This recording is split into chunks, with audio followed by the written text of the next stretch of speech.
परिवार जिसके अंदर दो बड़ी वाली लड़कियां होती हैं और एक छोटा लड़का होता है। दोनों लड़कियों की शादी हो जाती है। जो लड़का होता है उसकी उम्र महज 22 साल होती है, जो बाहर पढ़ा करता है। दोस्तों, आज वो अपने घर पर आता है और घर पर आने के बाद अपनी माँ से कहने लगता है कि माँ, आज मेरे मनपसंद का खाना बनाना है। माँ भी उसकी मनपसंद का खाना बना देती है। जैसे ही वो खाना खाता है उसके बाद वो कुछ बीमार सा होने लगता है और जब माँ उसे दूध देने के लिए जाती है तो उसकी हालत को देखकर माँ बहुत ही तेज़ी के साथ रोने लगती है, क्योंकि वो ना तो कुछ बोल रहा था ना ही वो हिल डोल रहा था। दोस्तों, उसके बाद जब उसे हॉस्पिटल में ले जाया जाता है तो वहाँ पर डॉक्टर साहब उसे मृत घोषित कर देते हैं। दोस्तों, रात का माहौल होता है। अब रात में वो अपने रिश्तेदारों को, इसकी छोटी बहनों को, बुआ को, किसी को फ़ोन नहीं करते, क्योंकि रात में सभी लोग परेशान होंगे। दोस्तों, 1:30 बजे का वक्त होता है। अब ये चुपचाप उस डेड बॉडी को लेकर अपने घर में आ जाते हैं और पूरी रात भर उस डेड बॉडी के साथ ही बैठे रहते हैं। यहाँ पर गांव के तमाम लोग इकट्ठे हो जाते हैं, क्योंकि गांव में ये बात आग की तरह फैल जाती है। सुबह सुबह यहाँ पर सभी के सभी जो रिश्तेदार होते हैं वो इकट्ठा हो जाते हैं। इकट्ठा होने के बाद इस लड़के के अंतिम क्रियाक्रम की तैयारियां की जाती हैं और इस लड़के को एक अर्थी पर कस दिया जाता है। तुरंत ही वहाँ पर एकदम से ये लड़का गर्म होने लगता है और गर्म होने के बाद हिलने डुलने लगता है और अचानक जोर जोर से शोर मचाने लगता है कि तुम लोगों ने मुझे क्यों बांध रखा है, मुझे खोल दो, मैं जिंदा हूँ। दोस्तों, उसके बाद जो गांव के लोग बाग होते हैं वो चारों तरफ देखने लगते हैं और फिर यहाँ पर तरह तरह की बातें होने लगती हैं।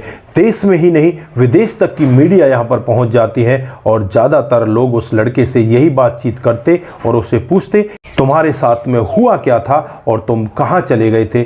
जब वो लड़का अपनी पूरी कहानी बताता है तो हर कोई व्यक्ति इस कहानी को सुनकर एक बार सोचने के लिए मजबूर हो जाता है। दोस्तों, अगर आप लोग भी पूरी कहानी के बारे में जानना चाहते हैं तो वीडियो को ज़रा सा भी स्किप ना करें, लास्ट तक वीडियो को ज़रूर देखिएगा। दोस्तों, आगे बढ़ने से पहले हमारी वही रिक्वेस्ट कि जो हमारे चैनल के साथ नए हैं कृपया करके चैनल को फॉलो कर लें, बेल आइकन को ज़रूर प्रेस करें। नमस्कार, जय हिंद। आप देख रहे हैं APH न्यूज़ राहुल रावत के साथ। दोस्तों, आज की जो हकीकत की घटना आप लोगों को बताने जा रहा हूँ ये राजस्थान के जयपुर की हकीकत की घटना है। यहाँ पर कबीर नाम का एक लड़का जिसकी उम्र 22 साल होती है, जो बाहर पढ़ा करता है, आज वो अपने घर पर आ जाता है और अपनी माँ से कहने लगता है कि माँ, आज मेरा वही खाना बना दो जो तुम मेरा बचपन में खाना बनाया करती थी। मुझे बहुत ज़्यादा तुम्हारे खाने की याद आ रही है।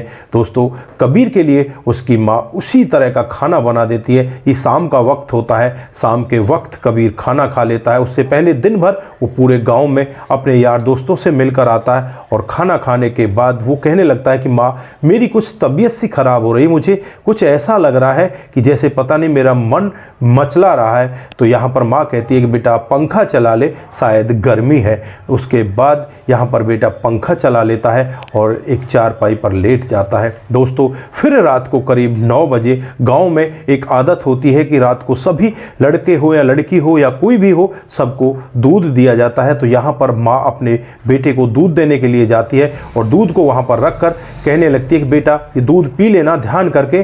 कई बार उसे आवाज़ लगाती है। अब माँ को लगने लगता है कि बेटा बोल क्यों नहीं रहा, पता नहीं कुछ गड़बड़ है क्या। फिर उसको हिलाने ढुलाने लगती है तो यहाँ पर वो कुछ बोलता ही नहीं, एकदम से वो ठंडा पड़ जाता है। अब माँ बहुत ही तेज़ी के साथ चीखने लगती है, चिल्लाने लगती है। अड़ोसी पड़ोसी वहाँ पर इकट्ठा हो जाते हैं। उसका पिता वहाँ पर आ जाता है। आनन फानन में ही उसे नज़दीक हॉस्पिटल में ले जाया जाता है। जब वहाँ पर डॉक्टर साहब चेकअप करते हैं तो कहने लगते हैं कि इसमें तो कुछ है ही नहीं, ये तो मर चुका है।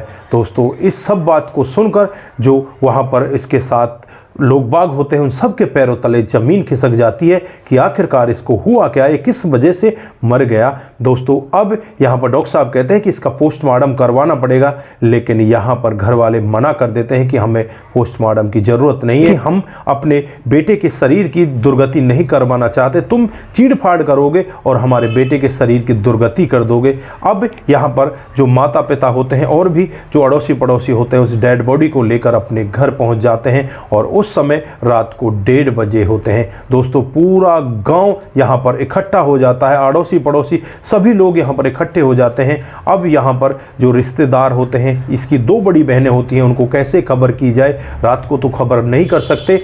फिर सुबह सुबह जल्दी ही 5 बजे यहाँ पर बहनों को खबर किया जाता है कि तुम्हारे भाई की बहुत ज़्यादा तबीयत खराब है, तुम जल्दी से घर पर आ जाओ। दोस्तों इस तरह से उन्हें बताया जाता है, लेकिन बहनों को शक हो जाता है, कुछ ना कुछ दाल में काला है। जैसे ही वो गांव में प्रवेश करती हैं और अपने घर के आसपास इतनी भीड़ देखती हैं, तो वहाँ से वो दहाड़े मारकर रोने लगती हैं, क्योंकि उनका इकलौता भाई जिसकी उम्र 22 साल है वो अब इस दुनिया में नहीं रहा। दोस्तों यहाँ पर जो भी रिश्तेदार आता वो इसी तरह से चीखता हुआ चिल्लाता हुआ आता और सभी लोग यहाँ पर रोने लगते। जो यहाँ पर इस लड़के की माँ होती है वो इस तरह से एकदम से सिसक कर तो रात भर रोई थी, लेकिन अब वो इस तरह से शांत हो जाती है और इन लोगों को देखकर कहने लगती है, क्या ये लोग पागल हैं? मेरा बेटा सो रहा है, इसे सोने क्यों नहीं देते? क्यों यहाँ पर आकर शोर मचा रहे हैं? क्या यहाँ पर मेला लगा हुआ है? दोस्तों माँ की ऐसी बातों को सुनकर जो और भी लोग बाग होते हैं उनकी आंखें भी नम हो जाती हैं, उनकी आंखों में भी आंसू आ जाते हैं कि इस माँ की कैसी हालत हो गई है। दोस्तों अब यहाँ पर जो लड़का होता है उसके अंतिम क्रियाक्रम की तैयारी की जाती है, उसे नहलाया जाता है, धुलाया जाता है और उसके बाद उसे अर्थी पर कस दिया जाता है। जैसे ही लोग बाग उसे अर्थी पर कस रहे होते हैं तभी वहाँ पर उस लड़के के शरीर में पसीना आने लगता है। अब यहाँ पर लोग बाग एकदम से अचंभित रह जाते हैं कि इस लड़के के शरीर में पसीना कैसे आ रहा है। दोस्तों यहाँ पर जो और भी लोग बाग थे वो भी इकट्ठा हो जाते हैं और सभी लोग यहाँ पर देखने लगते हैं। एक ही मिनट के बाद ये लड़का वहाँ पर कराहने लगता है और कहने लगता है कि मुझे छोड़ दो, मुझे क्यों पकड़ कर रखे हो। दोस्तों फिर यहाँ पर जो इसकी माँ होती है उसकी खुशी का ठिकाना नहीं होता। आसपास के जो लोग होते हैं वो झूमने लगते हैं। बहन जो होती हैं वो बहुत ही ज़्यादा यहाँ पर भगवान का शुक्रिया अदा करती हैं। दोस्तों अब ये लड़का बैठ जाता है और बैठकर यहाँ पर इन लोगों से बातचीत करने लगता है। कुछ लोग तो यहाँ पर ये कह रहे होते हैं कि डॉक्टर ने सही से देखा नहीं, जिसकी वजह से इस लड़के को जिंदा होते हुए भी हम इसे आग के हवाले करने जा रहे थे। इस डॉक्टर के ऊपर केस करना चाहिए। लेकिन कुछ लोग जो बड़े बुजुर्ग होते हैं वो यहाँ पर कहने लगते हैं कि तुम लोग गलत सोच रहे हो, ऐसा कुछ भी नहीं है। पहले हमें इस लड़के से जांच पड़ताल करनी तो चाहिए, इसे पूछना तो चाहिए तुम्हारे साथ में हुआ क्या है। दोस्तों पूरा गांव, आसपास के जो इलाके के और भी लोग बाग होते हैं जो पूरे इस मामले को सुनते हैं कि 12 घंटे के बाद एक लड़का जिंदा हो गया। दोस्तों वहाँ पर तमाम लोगों का तांता लग जाता है और सभी लोग यहाँ पर इस लड़के की बातचीत सुनने लगते हैं। दोस्तों जब इस लड़के से पूछा जाता है तो ये लड़का जिसका नाम कबीर होता है ये बताने लगता है कि मेरे पास एक व्यक्ति आया था जो बहुत ही ज़्यादा बूढ़ी उम्र का होता है और वो मेरे से कहने लगता है कि तुम्हें मेरे साथ चलना होगा। मैं उससे मना करता हूँ कि नहीं नहीं, मैं तो अपने माता पिता के साथ यहीं रहूँगा, मैं तुम्हारे साथ नहीं चल सकता। तो वो कहता है कि अब तो तुम्हारा बुलाया आ चुका है, अब तुम्हें कोई भी नहीं रोक सकता, तुम्हें हमारे साथ चलना ही होगा। फिर उसके साथ ये लड़का चलने लगता है, इसका शरीर यहीं रह जाता है और उसके साथ ये वहाँ से निकल लेता है। जैसे जैसे रास्ते में आगे बढ़ता है तो रास्ते में नदियाँ भी पड़ती हैं, आग भी पड़ती है, कांटे भी पड़ते हैं, बहुत सारे ऐसे रास्ते पड़ते हैं जिन्हें देखकर ये लड़का एकदम से घबराने लगता है। वो व्यक्ति इससे कहता है कि तुम्हें घबराने की ज़रूरत नहीं है, ये तुम्हारा कुछ भी नहीं बिगाड़ेंगे, तुम मेरे साथ हो, तुम सीधे मेरे साथ चलो। दोस्तों वहाँ से चलते चलते फिर ये यमलोक में पहुँच जाते हैं और यमराज के सामने इसे पेश किया जाता है। सामने एक बुक को लेकर एक बूढ़ा व्यक्ति बैठा होता है जिसका नाम चंद्रगुप्त होता है। उस चंद्रगुप्त से जब यमराज पूछने लगते हैं कि इसका क्या दोष है, इसने क्या क्या कर्म किए हैं, इसकी पूरी डिटेल हमें बताओ, तो यहाँ पर जो चंद्रगुप्त होता है वो घबराने लगता है और कहने लगता है कि महाराज बहुत बड़ी गलती हो गई, हमें माफ़ कर देना। इस लड़के को हम गलत उठा लाए, इस लड़के की जगह किसी दूसरे लड़के को लाना था, लेकिन हम गलती से इसे उठा लाए, अब हम करें तो क्या करें। तो यहाँ पर यमराज कहते हैं कि इसे जल्द से वापस वहीं पर भेजो। दोस्तों उसके बाद उस लड़के को वापस फिर वहीं भेज दिया जाता है और जब इस लड़के की आंखें खुलती हैं तो ये लड़का एक काठी पर कसा होता है, इसके हाथ पैर रस्सी से बंधे होते हैं और जब ये अपने आप को इस हालत में देखता है तो बहुत ही तेज़ी के साथ रोने लगता है, चीखने लगता है, चिल्लाने लगता है और कहने लगता है कि तुम लोग मुझे क्यों इस तरह से बांध रहे हो। दोस्तों, जब गांव के सभी लोग इस पूरे वाकया को सुनते हैं तो यहाँ पर वो सभी के सभी लोग अचंभित हो जाते हैं और कहने लगते हैं कि शायद ऐसा ही इसके साथ में हुआ है। दोस्तों, विदेशों से भी मीडिया के लोग यहाँ पर आते और कबीर का इंटरव्यू लेते हैं और सोशल मीडिया पर ये कबीर यहाँ पर बहुत ज़्यादा प्रचलित हो जाता है और इनका जो गाँव है मानो एक तरह से टूरिस्ट प्लेस बन जाता है। यहाँ पर लोग बाग आते सिर्फ कबीर से बात करने के लिए और यहाँ की जो दुकानें हैं, यहाँ के जो लोग बाग हैं वो उन लोगों से पैसा कमाने लगते हैं। कुछ लोग तो यहाँ पर रात को रुक भी जाया करते, कई लोगों का नंबर भी नहीं आता कि आज हमारी कबीर से बात हो पाएगी, तो वो यहाँ पर कमरा लेकर भी रहते, तो यहाँ पर लोगों का रोजगार भी स्टार्ट हो जाता है, उनकी दुकानें चलने लगती हैं और ये गाँव बहुत ज़्यादा प्रचलित हो जाता है। दोस्तों, आप यहाँ पर क्या कहना चाहते हैं? ये कहानी जो आप लोगों को हमने बताई है बिल्कुल हकीकत की कहानी है और यहाँ पर आप लोग क्या कहना चाहते हैं? क्या ऐसा होता है यमराज के पास पहुंचने के बाद भी व्यक्ति वापस आ सकता है? दोस्तों, आपकी जो भी राय है एक बार कमेंट बॉक्स में जरूर दीजिएगा। लोगों ने हमारे पिछले वीडियो में कुछ कमेंट किए थे, उन कमेंटों को आज हम यहाँ पर पढ़ना चाहते हैं। जो वीडियोस पर कमेंट आते हैं उनमें सबसे पहला जो कमेंट आता है वो लोकेंद्र भाटी का कमेंट आता है और वो हमारे वीडियो पर ओके लिखते हैं, तो आपका बहुत बहुत धन्यवाद। दूसरा कमेंट हमारे पास जो आता है वो माहे उमर का आता है, वो लिखते हैं very very nice, love you two couple, आपका बहुत बहुत धन्यवाद। और तीसरा जो कमेंट है वो तिलकराज शर्मा का है, वो लिखते हैं जय श्री कृष्णा, तेरी लीला को कोई ना जाने। दोस्तों, यहाँ पर इन्होंने बहुत ही अच्छा लिखा है कि भगवान की लीला को कोई नहीं पहचान सकता।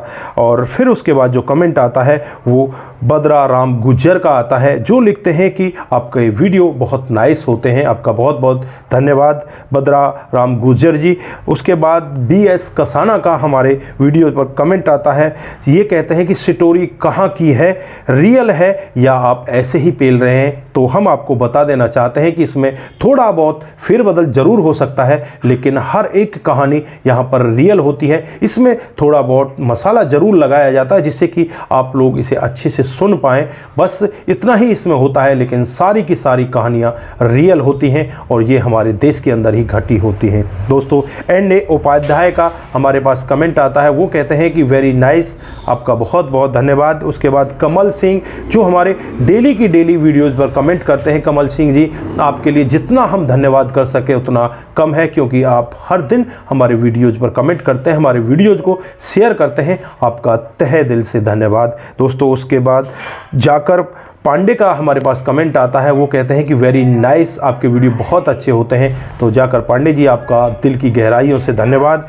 दोस्तों, उसके बाद पुष्पा श्रीवास्तव जी का भी हमारे पास कमेंट आता है, वो भी यही कहती हैं कि आपके वीडियो बहुत अच्छे हैं। तो आप सभी का दिल की गहराइयों से धन्यवाद। इसी तरह से आप लोग हमारे साथ बने रहें, इसी तरह से अपने कमेंट हमारे साथ साझा करते रहें। दोस्तों, अगर आप में से किसी का जन्मदिन नेक्स्ट डे आता है या उससे अगले दिन आता है तो आप वो भी हमारे साथ साझा कर सकते हैं, हम आपके जन्मदिन को यहाँ पर विश जरूर करेंगे। दोस्तों, आज यहाँ पर बंटी जो दिल्ली के रहने वाले हैं, जिनकी उम्र 17 साल है, उनका आज जन्मदिन है। बंटी को जन्मदिन की हार्दिक शुभकामनाएं। आप दिन दूनी रात चौगुनी तरक्की करें और इसी तरह से हमारे साथ बने रहें।